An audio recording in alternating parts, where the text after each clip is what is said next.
Hey guys, it's Morgan. Welcome back to the weekly Shlog here at Highland Cycles, where we show you all kinds of cool dirt bike stuff. Sometimes we throw things at Zach. I'll definitely try to make sure that happens this week. And we have a ton of fun. So if that sounds fun, if you're new here, make sure you stick with us through the whole video and let me know what you think. And maybe consider subscribing if we earn it. If not, you know, move on, go talk to Jeff Slavens. Just kidding. Anyway, if that sounds fun, let's do this.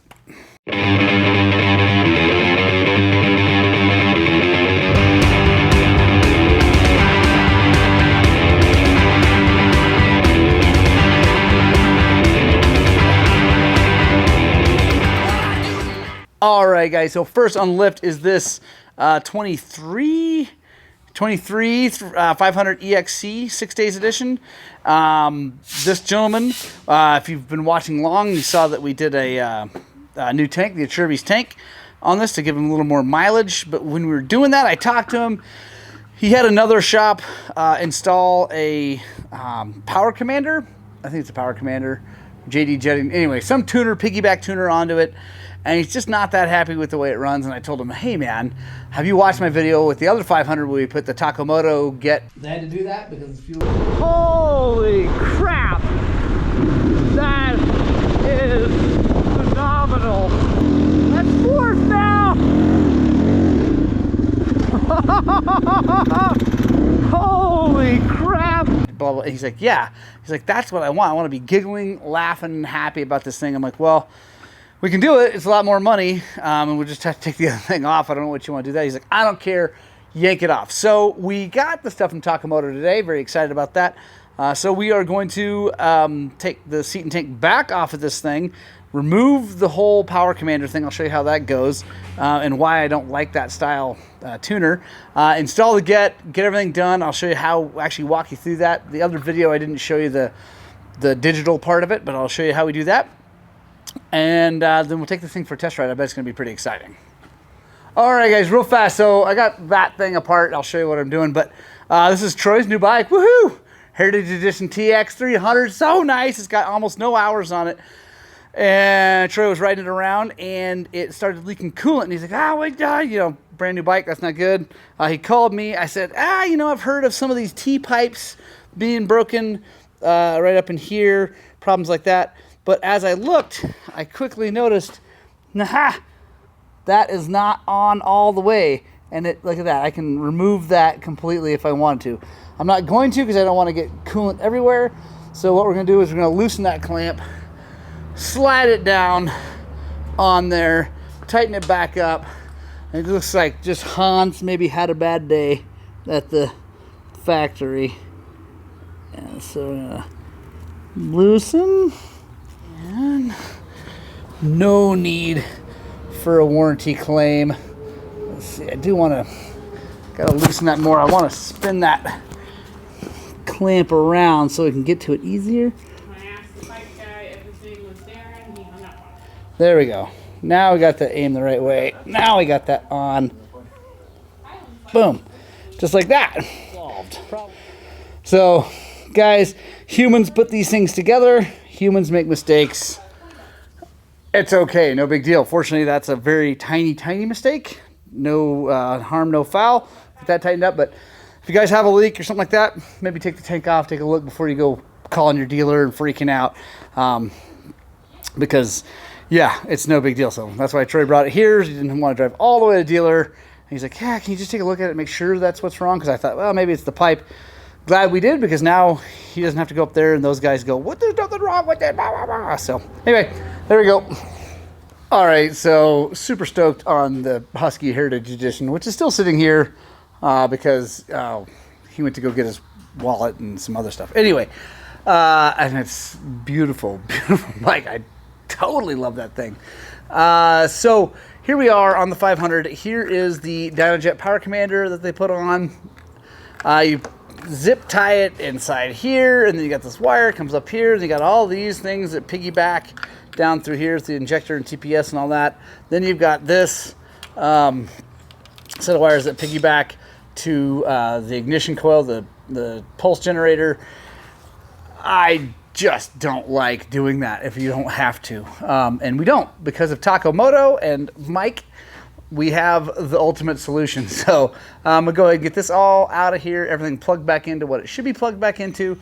Gonna install the computer here, then we'll hook the Wi-Fi dongle up to it, turn that on and show you how we set this thing up. It doesn't take much, it's pretty easy. All right guys, so here is the setup. It's super, super simple.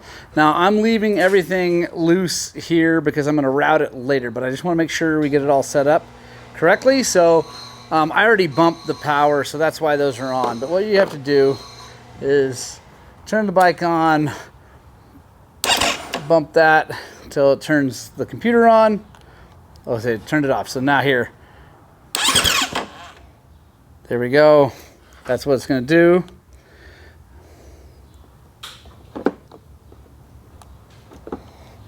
Okay, it's going to go red, and then there you go. Red and green are on. Now we pull up our phone here and we're going to find this Wi-Fi comm. Boom, there we go. Now we're going to enter the password. There's a password on the back of here, so we're going to enter that password. And I just do it case sensitive, just in case. Okay, password's entered, hit join. Should be good. There's Troy.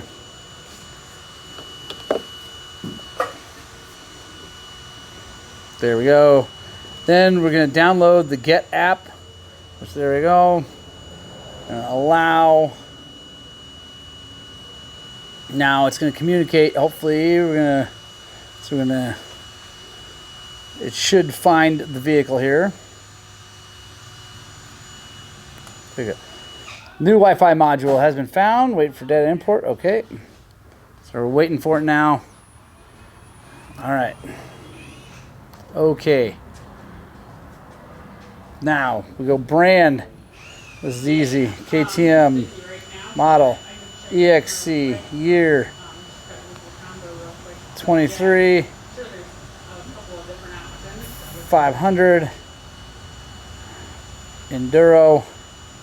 There it is. So we definitely don't have one. We don't really stock templates. So yeah, I think we'll see which one we prefer. Now we're going to monitor. Right here we go, throttle is 0. And we're going to reach up here and twist the throttle and make sure that goes to 100. Ooh, down to 99, 0. I don't think, so throttle position 0. Normally you have to like set it, but I don't think we do. So here's a service, shows us thing, tuning, read ECU, no. So monitor, like I said, it already shows 0 when it's 0. So sometimes these things show up and it has like it's off a little bit, but we're good. I think we're all good here. All right guys, so let me show you what we got going on here. So now, just to make sure we're all good, we're gonna go in here and we're gonna hit the settings little guy and then TPS cal. So what they want you to do is just twist that, boom, done, put it back to 0, and then we're gonna go TPS cal.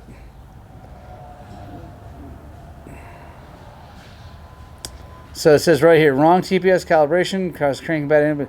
So close the twist grip. We're closed all the way, and there's plenty of free play, so we know the cables aren't holding anything open. And then we're gonna hit set.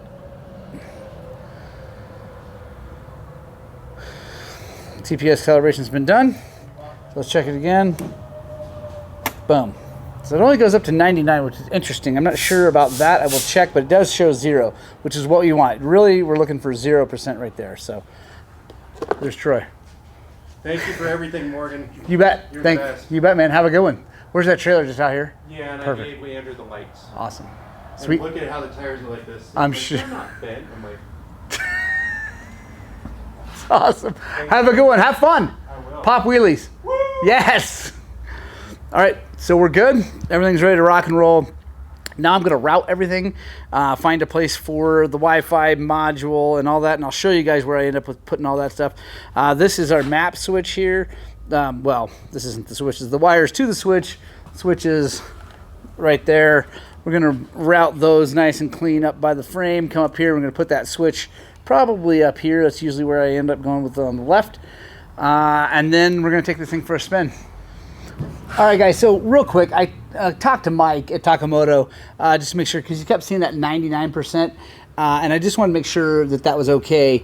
It wasn't going to 100%. First of all, he said that that's absolutely acceptable. It's totally fine as long as the 0 is 0. But he did say there is a way to get it to 100% using the dials. On the red is the idle, the yellow is it's the cold start, but you can use that to change it. So I think we can get to 100. I think this is going to work. So I just want to see. Here we got 0. I'm just going to make sure.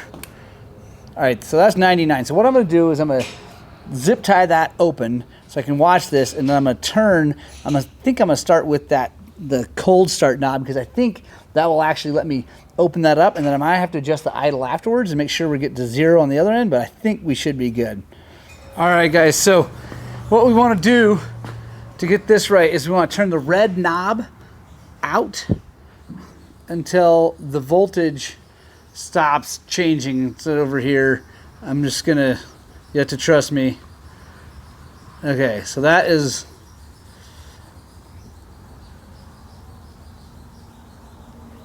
all the way out. So now it's at 0.388. All right, now we do the same thing with the yellow knob. Make sure it's out. We're going to open it up until it's not doing anything. All right, so now nothing is touching the throttle. It's closed all the way up here. There's free play. We're good. All right, guys, so now we're going to turn our red knob in until this thing will say 5.3, or excuse me, 0.53 to 0.54, somewhere in there, which is enough. Basically, it's telling you how much gas to give it. That's enough to get it to start. So we're going to turn this in. I know you guys can't see this, but I believe the fact that if you have one of these, you can do it. Oh, all right. Now we're getting some change. I said we're going to have a 0.52, 0.53. All right, so I got it set at 0.535, and it shows the throttle at 3%. That is just fine because it is open. Once that's an idle, right? So you got the idle, just a fuzz open. 3% is good. Mike said all the way up to like 4 to 5% is fine. So that feels good. All right, guys, I like that. Now when I twist it, it still just says 99, but again, Mike says that is totally acceptable. I think we're just fine there, so don't need to worry about that. Now, I turn this whole thing off. I've almost got everything routed. I got my switch on up here. I got to get the wires routed nice. I'm going to put the tank back on, and then we're going to fiddle with the fast idle because, let's see, it doesn't, I like to see maybe 5 or 6% when it's in, so we'll go to 6, and then it goes back out to 3. Okay, so that's a good place. So with this, you can push it up in there and see where it sits. It's 6%. We'll see if that's too high or not. We'll also set the idle, all that good stuff when we get this thing together. So yeah, we'll be right there.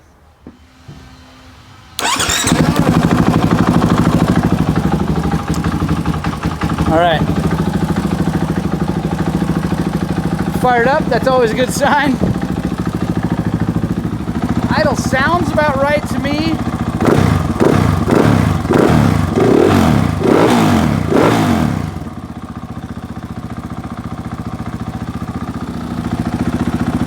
Now I'm going to see how much it raises when I put the yellow in. Maybe a little too much, so let's back that out.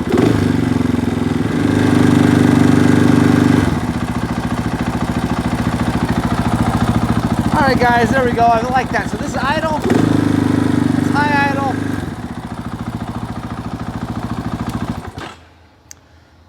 Seems great. So now I'm going to button everything up. I got everything routed and clean and happy where I like it. So I'm going to get this all buttoned back up. I'm going to take it for a spin, make sure it's just as fast as I think it should be.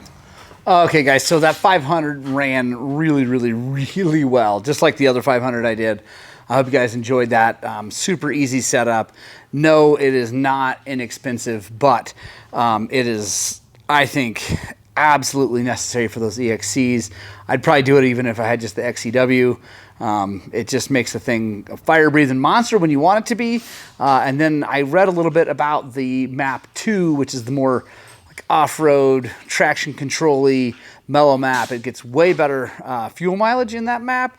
Traction control is turned way up, so it keeps the tire from spinning when you don't want it.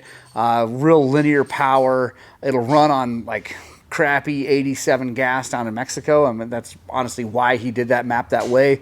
As far as the ignition timing, it really brought that back down so it didn't, not so advanced, so it doesn't detonate on bad gas like when you're in Mexico or something like that. So it's just a really, really cool setup. I think it's worth the money if you have it. If you don't have it, fair enough, I get it. But if you've got the money and you want your bike to perform really, really well, talk to Takamoto, tell him I sent you. I don't get a kickback. I like the guy and I like what he's doing. But next on the lift is this WR250F of the Forest Service. They brought two of them in. These are their trail bikes for working, and we just got to get them running. They've been sitting for way too long and they need a service, and just kind of going over and making everything good. First thing we did was yank the battery out of them. They were at like 2 volts. So we got new batteries. Let's put that thing in there and let's just see if this thing fires up. All right, got the battery in. It's obviously working. On Yamahas, it doesn't seem like the fuel pump runs as long. Like KTM's, you bump the throttle and the fuel pump will for a while. I can feel it running. You guys can't probably hear it, but I can feel it running. So it's the fuel pump's working, but it just doesn't do like a KTM where you can kind of prime it basically a few times. I think this probably does help prime it a little bit, but not quite like a KTM. So we're gonna come up here, we're gonna pull the cold start out, and we're just gonna see what happens here. I think we're gonna get it. There we go. Next thing, I want to check the battery charging because that one was dead. It was sitting, so that's probably what caused it, but I want to make sure everything's working well. Set to volts DC, touch the battery terminals, make sure we're over 13 or so. 13.6.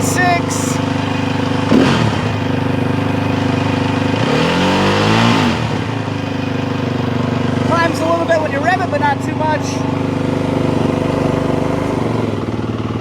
All right, guys. That idle seems a little high to me, personally, so I'm going to turn it down.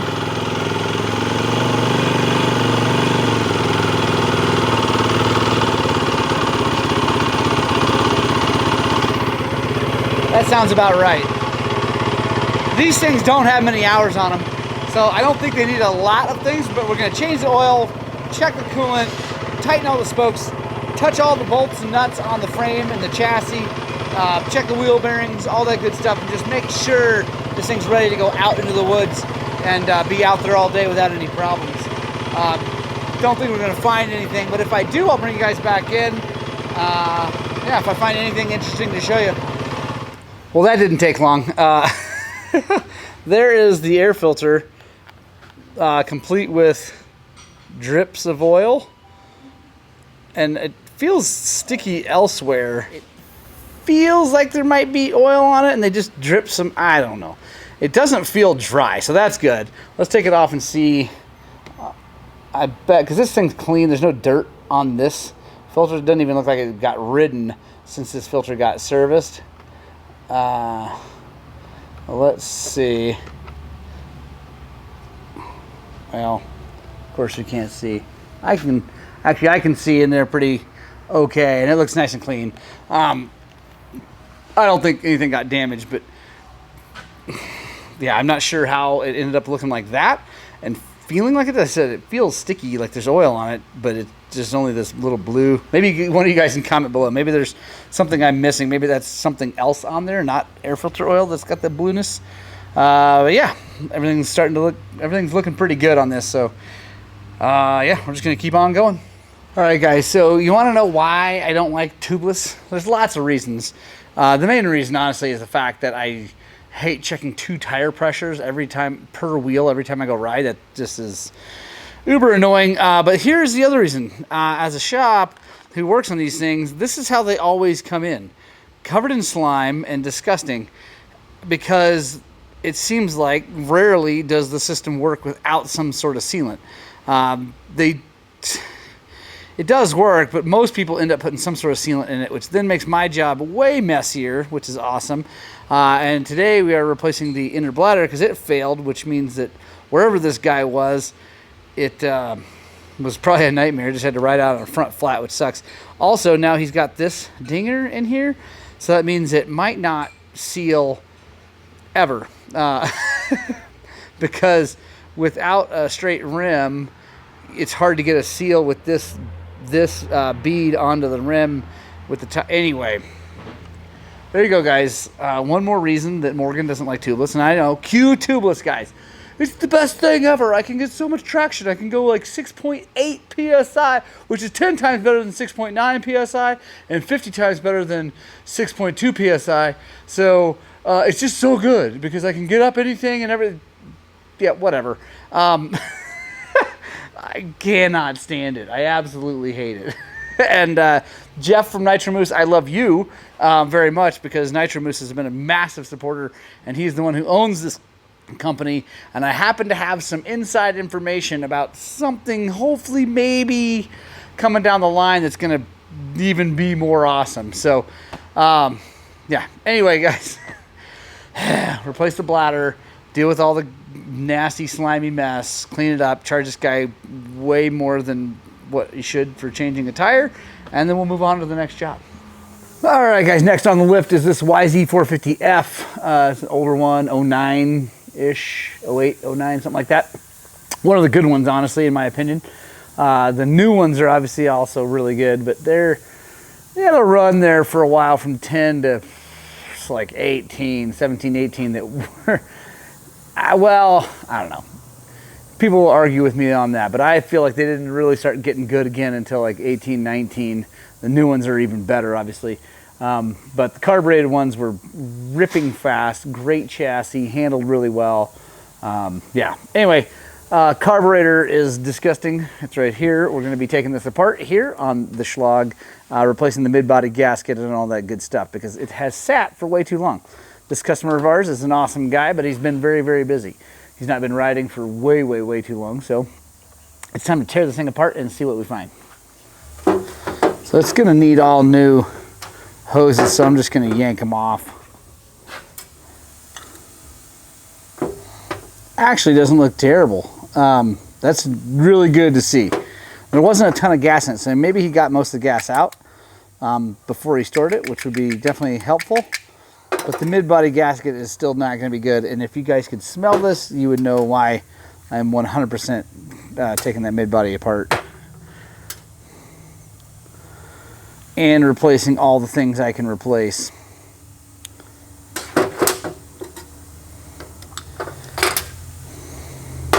That's disgusting, though. A lot of dirt and nastiness in there. Ugh, that's not good. It doesn't bode well for the motor, honestly, because that's all open to the engine. I don't know why, because the gasket here is intact and it looks actually okay. I'm not sure why or how all that dirt got in there. Could be a problem with the air box or air filter. We'll be checking deeply into that.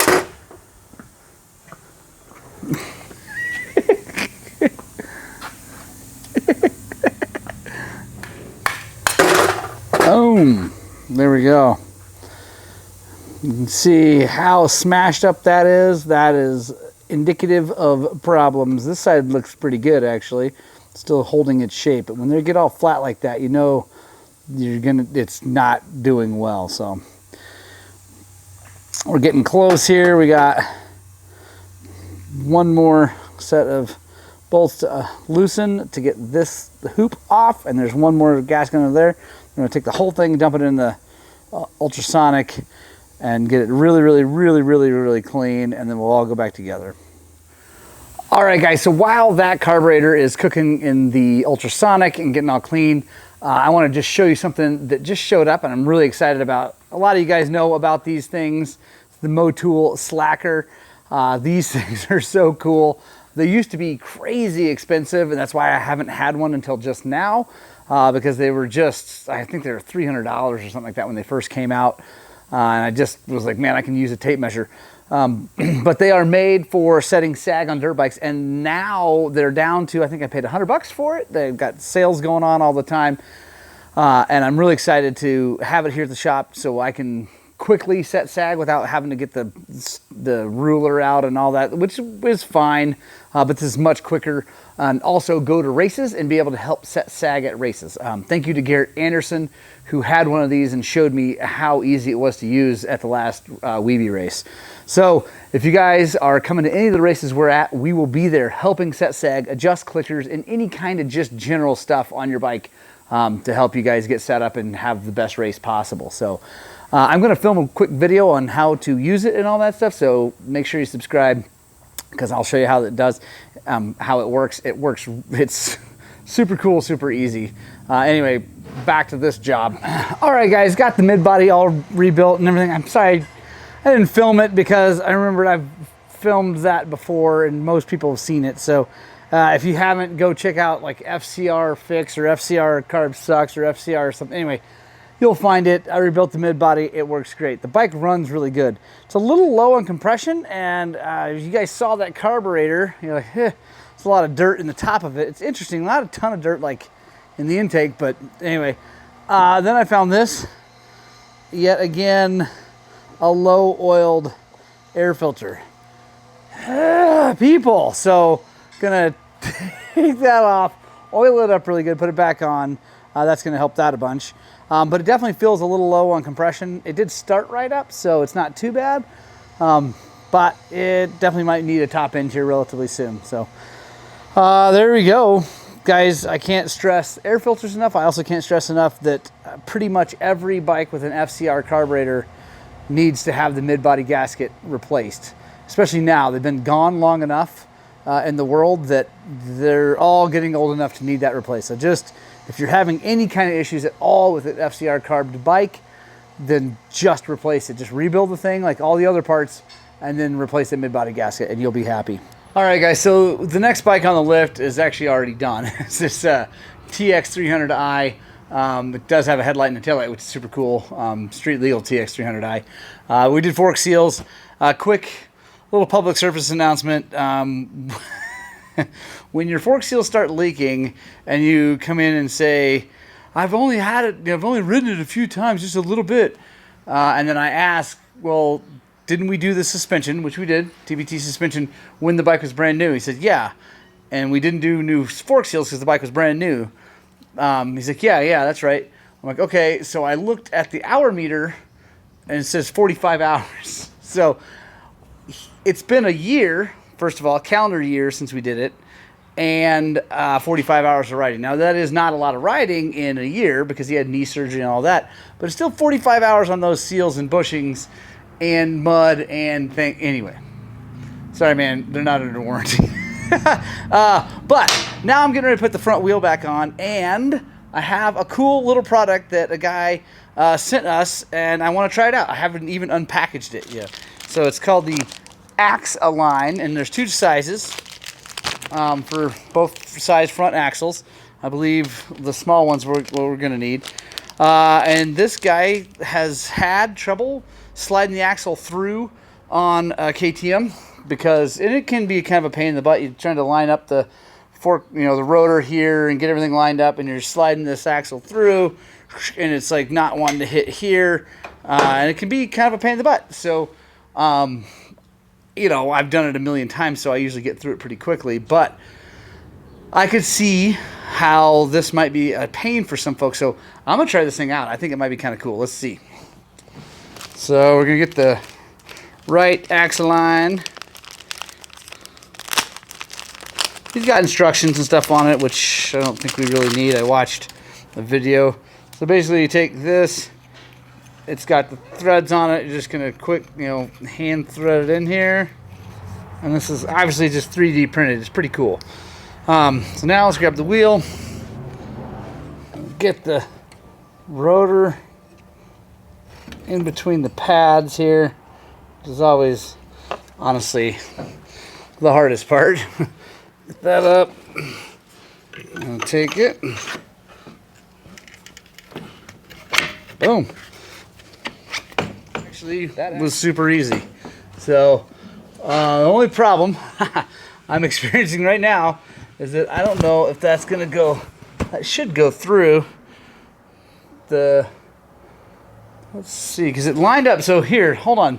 First of all, before we pick apart this, it should come through that because the axle is going to come through there. So, well, I don't know. Actually, the axle might not come through there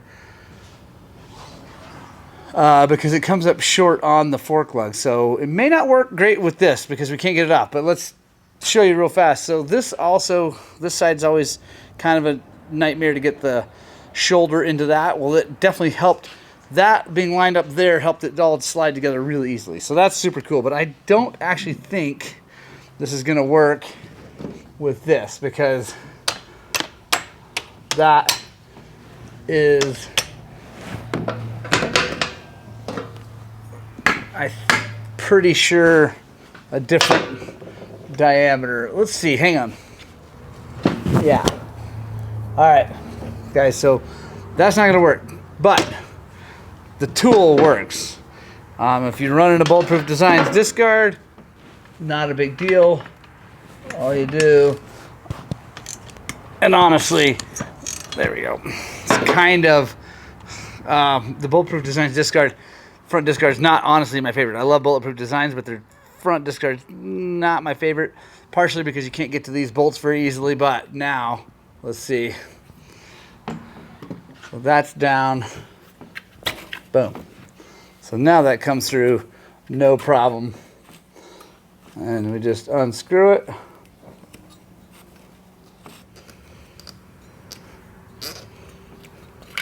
There we go.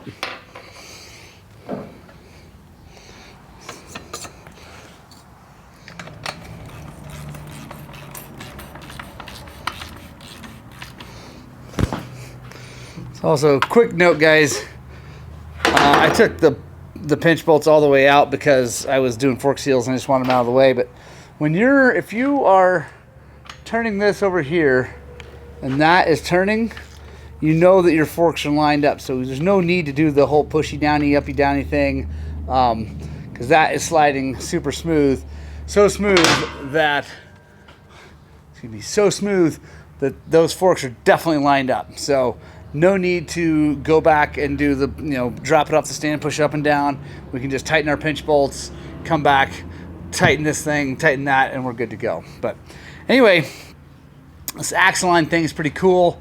The guy who makes it is Gary Hendrickson, and the website you can buy one on is called flightof4.com. I will put a link in the description. Also, it's here on the screen. I think it's pretty neat. Super low cost. I don't know what they cost. He sent me these for free. Thank you very much, Gary. But yeah, I think that's actually a pretty cool solution. If you're having a hard time, especially by yourself, you're kind of, usually the bike, is down below you and you're trying to wiggle it through there. Some people, sometimes it goes right in. Sometimes it doesn't. This makes sure it does. So anyway, pretty cool. Check him out. He may come up with other cool stuff, 3D printed. Anyway, I'm going to tighten this down. We'll get on to the next job. All right, guys. So I'm working on this Honda, just doing fork seals, and I hear Zach, something loud, and then a lot of laughing. So let's take a look. By the way, there's Garrett. Hey. Let's see what Zach's laughing about. So this is a shock that this gentleman did himself. It's got stickers on it. I'm not going to show you those stickers because it wasn't the person who put those stickers on it that most recently serviced it. So yeah, if you see stickers, don't freak out about that company. I'm going to try not to show you because they didn't do it. This gentleman did it himself. First of all, this is what Zach pulled out of the shock. Just, if you guys know, it's not supposed to look like that. There is the seal head and nothing holding it in there. So we are now going to pull that apart, and it's going to be interesting to get it apart, honestly. To pull that is going to be, yeah. So yeah, anyway, we're going to take that apart. and we'll come back over here and show you what's going on. So I know you guys, we call him Angry Zach, and he usually is just an angry gentleman over here, but these are the things that actually make Zach smile. Okay, look at it. Smiley face.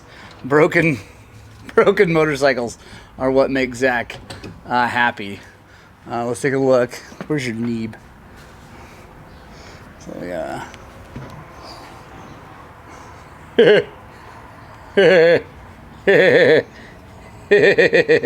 So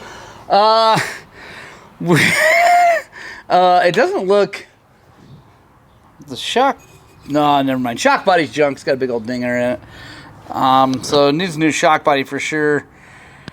And I don't know, where's the piston? Under there somewhere. Well, but it, under the shims. yeah. Whew. So I don't know. We're gonna have to like probably take the shock body off to get to everything because it's all just jammed down in there. So okay, guys. So that YZ, after I got the air filter back in there, and actually after I took that air filter off, there was way more dirt on the intake track than I thought was going to be there. I hadn't actually looked down that track. The carburetor on the intake didn't look that bad, but there's so much dirt in the intake. I cleaned that all out, put the air filter back on with real oil, like with the real amount of oil on it. Took her for a ride, and it absolutely sucked. It ran fine on the lift, took throttle and all that, and seemed like okay. Didn't really smoke. I got it out and put a load on it. I actually sat on the thing and tried to take off, and it ran like absolute dog crap. So we are going to rebuild that thing. We contacted the customer, and he's going to get, we're going to tear it apart, see all what it needs, and go from there. So anyway, guys, air filters, I cannot stress enough that is the single most important part of maintenance of a dirt bike. I really believe that. That's the one thing that you can't screw up. Well, you can screw up, but if you do, it's really bad. So anyway, thank you guys for joining me for this Shlog. If you're new here, consider subscribing. Maybe tell a friend about us. We're trying to spread this thing we call the gospel of two wheels to make more dirt bikers out there, get more people riding more often, have their bikes working better, all that good stuff. Because, yeah, dirt bikes make better people, and we need more awesome people in the world. I love you. I hope you get out and spread the gospel of two wheels. And I desperately hope that what we're doing here is inspiring you guys to work on, but more importantly, get out and ride your dirt bikes!